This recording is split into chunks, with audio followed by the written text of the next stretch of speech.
Hello दोस्तों, स्वागत है आपका मेरे चैनल सोलेट्स स्टडी में।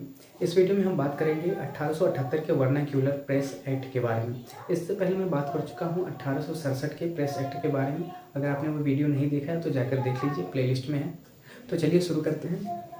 1878 का वर्नाक्यूलर प्रेस एक्ट, जिसे हम द गैंगिंग एक्ट या मुंह बंद करने वाला एक्ट भी कहते हैं। मुंह बंद करने वाला एक्ट क्यों कहते हैं, इसके बारे में हम बात करते हैं। पहले बात करते हैं कि इस समय वायसराय कौन थे। इस समय वायसराय थे आपके लॉर्ड लिटिल। इसका उद्देश्य क्या था दोस्तों वर्नाक्यूलर प्रेस एक्ट आने का, कि भारतीय भाषाओं के अखबारों को कुचलना। यह एक तरह से मैं बात करूं दोस्तों कि जो भारतीय भाषाएं थी, जो बांग्ला थी, हिंदी था, उर्दू थी, जो उसमें अखबार प्रकाशित हो रहे थे, इससे क्या हो रहा था कि जो आम जनता थी वो पढ़कर क्या हो रही थी, जागरूक हो रही थी। जिसको पढ़ना आता था वो तो जागरूक होगी ही। तो इससे हुआ क्या कि जो सरकारें थी उनको तो इंग्लिश आती थी, अंग्रेजी बोलना आता था। कुछ लोग थे जिनको हिंदी थोड़ी बहुत समझ में आती थी। तो इससे हुआ क्या कि जब भारतीय भाषाओं में जो अखबार प्रकाशित हो रहे थे, इससे क्या हो रहा था कि जनता जागरूक होने लगी। तो ये भी एक कारण था और ये एक उद्देश्य भी है। कारण की बात करें तो लिटिल और सरकार की आलोचना, जैसे कि मैंने बताया कि भारतीय भाषाओं में जो अखबार प्रकाशित हो रहे थे उसमें क्या हो रही थी, सरकार की आलोचना हो रही थी।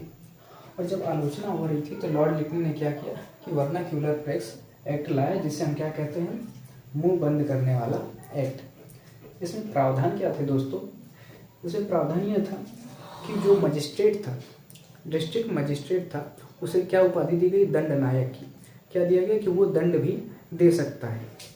और उसमें क्या किया गया कि बॉन्ड साइन करवा सकता है। मजिस्ट्रेट को यह शक्ति दी गई कि वो क्या करता है, बॉन्ड साइन करवा सकता है। बॉन्ड का मतलब दोस्तों कि अगर आपने कोई अखबार छापा है तो उसमें क्या होगा, वो छपाई करने से पूर्व आपको बॉन्ड साइन करना होगा कि आपने उस अखबार में कोई भी ऐसी गलत सामग्री नहीं छापी है जिससे क्या होगा कि सरकार की आलोचना हो रही हो, या सरकार को निंदा हो रही हो, या सरकार को ऐसा लगे कि उसके ऊपर विद्रोह की भावना पनप रही हो।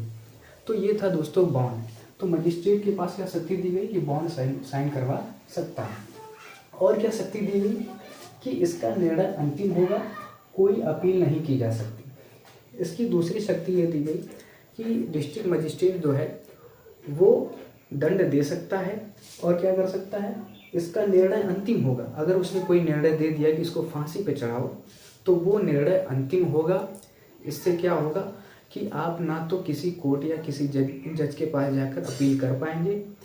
एक तरह से समझ लीजिए कि ये ऊपर जो लाइन लिखी है कि मुंह बंद करने वाला एक्ट, इसीलिए क्या कहा जाता है, इसे द गैंगिंग एक्ट या मुंह बंद करने वाला एक्ट कहा जाता है। बात करें दोस्तों अगले की, तो इसमें प्रावधान था कि सिर्फ भारतीय भाषाओं के अखबारों पर लागू। इसीलिए दोस्तों इसे क्या कहते हैं, मुंह बंद करने वाला एक्ट कहते हैं। ये मैं बार बार दोहरा रहा हूँ क्योंकि ये बहुत ही महत्वपूर्ण है। महत्वपूर्ण इसलिए क्यों दोस्तों, क्योंकि यह सिर्फ भारतीय भाषाओं के अखबारों पर लागू था, जैसे हिंदी, उर्दू, बांग्ला, कन्नड़, ऐसी भाषाओं पे लागू था, अंग्रेजी पे लागू नहीं था।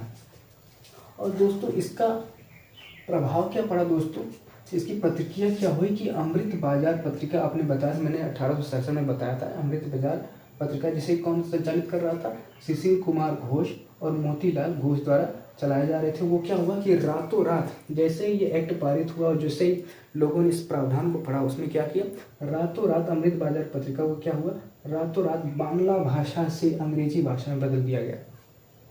वो खौफ था उस समय।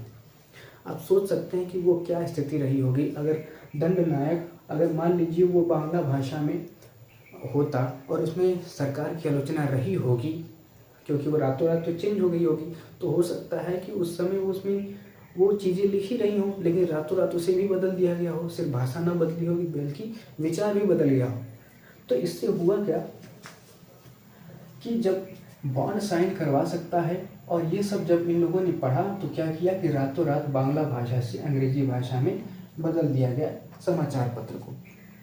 आगे बात करें दोस्तों कि अगर आपको कोई अखबार छापना है, अगला प्रावधान है दोस्तों कि अगर आपको कोई अखबार छापना है तो आप क्या करेंगे, आप उसकी एक प्रति क्या करेंगे, समीक्षा के लिए भेजेंगे। और वो क्या करेंगे, मजिस्ट्रेट क्या करेगा, उसके कर्मचारी क्या करेंगे, उसको पहले पढ़ेंगे, उसकी समीक्षा करेंगे कि क्या इसमें कोई सरकार की आलोचना तो नहीं की गई है, जिससे कि क्रांति उत्पन्न हो सके, लोगों में जागरूकता फैल सके। तो दोस्तों और क्या किया गया कि अगर आपने ऐसा नहीं किया, मान लीजिए आपने समीक्षा के लिए अपनी प्रति नहीं भेजी, एक प्रति भेजनी होती थी अपने अखबार की या पुस्तक की, कि आप एक प्रति वहाँ पर भेजिए। अगर आपने नहीं भेजी है और उसकी समीक्षा नहीं हुई है और उसमें कुछ ऐसी मान लीजिए थोड़ी सी भी गलती पाई जाती है, तो आपको क्या होगा, आप दंड के लायक हैं, यानी आपको दंड दिया जाएगा। और दंड के रूप में क्या हो सकता था, प्रेस और उपकरण बंदी हो सकती थी, आपका प्रेस बंद किया जा सकता था, आपके उपकरणों को जब्त किया जा सकता था। और दंड तो मजिस्ट्रेट के पास ही था कि वो क्या दे सकता था, या तो फांसी दे दे, या कहे कि हाथ काट लो, या कहे कि पैर काट दो। तो ये मजिस्ट्रेट की शक्ति थी, इसका बहुत विरोध हुआ उस समय।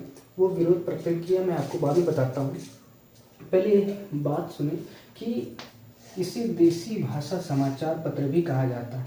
परीक्षाओं में पूछा जाता है कि देसी भाषा समाचार पत्र किस एक्ट को कहा जाता है, किस एक्ट में ये आया था। तो वो क्या था, वर्नाक्यूलर प्रेस एक्ट 1878, जिसे हम गैंगिंग एक्ट या मुंह बंद करने वाला एक्ट कहते हैं। किसके द्वारा लाया गया, लॉर्ड लिटन के द्वारा लाया गया। तो बात करते हैं दोस्तों इसकी प्रतिक्रिया क्या हुई, क्रियाओं की। तो सबसे पहले बाल गंगाधर तिलक जी ने कहा कि यह ब्रिटिश साम्राज्यवाद का असली चेहरा है। उन्होंने कहा यह ब्रिटिश साम्राज्यवाद का असली चेहरा है। तो वही सुरेंद्र नाथ बनर्जी जी ने कहा कि न्याय, स्वतंत्रता और अभिव्यक्ति की हत्या है। यह कानून क्या है, न्याय, स्वतंत्रता, अभिव्यक्ति की क्या है, हत्या है। बंकिम चंद्र चट्टोपाध्याय उस समय ब्रिटिश सरकार में एक अधिकारी के पद पे थे और साहित्य का भी लेखन कर रहे थे, और उन्होंने साहित्य के माध्यम से इसकी आलोचना की और कहा कि यह शासन की असहिष्णुता है।